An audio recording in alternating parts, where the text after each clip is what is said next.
جمعية الدعوة والإرشاد وتوعية الجاليات بمحافظة بدر। আসসালামু আলাইকুম ওয়া রাহমাতুল্লাহি ওয়া বারাকাতুহু। প্রশ্নোত্তর পর্বে আমাদের এক দিনী বোন প্রশ্ন করেছেন, সৎ কাজের আদেশ অসৎ কাজ থেকে নিষেধ নিজের বাবা মা ভাই বোনদেরকেও কি করতে হবে?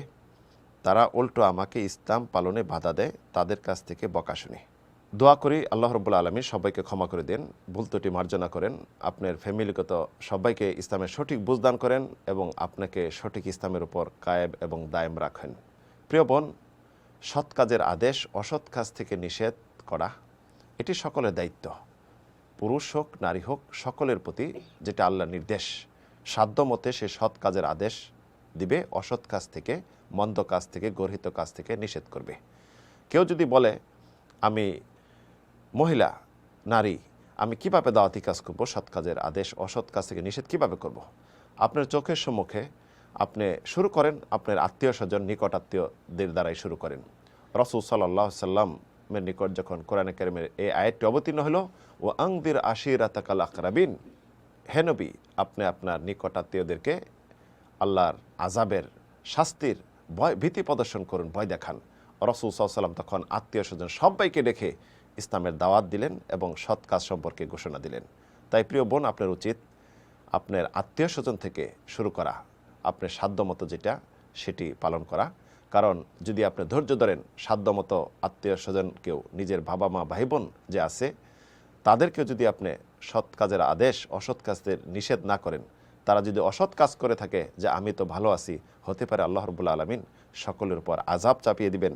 কারণ রাসূলুল্লাহ ইরশাদ করেছেন এই বিষয়ে, ইন্নান নাসা ইযা রাআল মুনকার লাম ইউগাইয়িরু আওশাকা আন ইয়াউম্মুহুমুল্লাহু বিইকাবিন মিন ইনদিহি, যে মানুষ যদি অসৎ কাজ দেখে, দেখার পরেও যদি বাধা না দেয়, হতে পারে আল্লাহ রাব্বুল আলামিন সকলের উপর শাস্তি দিয়ে দিবেন, অর্থাৎ শাস্তি তখন সকলকে দিয়ে দিবেন যে আমি তো অসৎ কাজ করি না, আমি বেঁচে যাব, এটা সুযোগ নেই।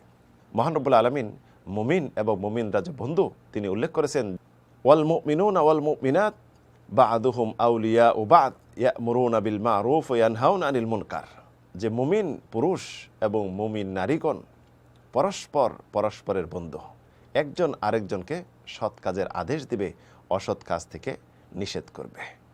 এমনইভাবে মহান রব্বুল আলামিন আমাদের সম্পর্কে উল্লেখ করেছেন, কুনতুম খায়রা উম্মাতিন উখরিজাত লিন-নাস তা'মুরুনা বিল মা'রুফ ওয়া তানহাউনা আনিল মুনকার, যে তোমরা শ্রেষ্ঠ সম্প্রদায়, মানব জাতির জন্য আবির্ভূত হইছ, তোমরা সৎ কাজের আদেশ দিবে, অসৎ কাজ থেকে মানুষকে নিষেধ করবে।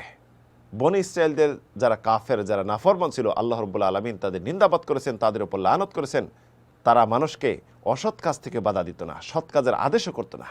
কানু লা ইয়াতানাহাউনা আনিল মুনকার ফাআলুহু ফালা বিসা মা কানু ইয়াফআলুন, তারা মানুষকে অসৎ কাজ থেকে বাধা দিত না, বরং তারাই অসৎ কাজ করত। তারা যে কাজগুলি করত অতি জঘন্য এবং নিন্দনীয়। প্রিয় বোন, সাধ্যমতে ধৈর্য সহকারে হিকমত প্রজ্ঞা নিয়ে তাদেরকে সৎ কাজের আদেশ দেন, অসৎ কাজ থেকে নিষেধ করেন। আল্লাহ রাব্বুল আলামিন সবাইকে সঠিক বোঝার এবং মন্দ গর্হিত কাজ থেকে বিরত থাকার তৌফিক দান করুন। আমিন, আল্লাহুম্মা আমিন।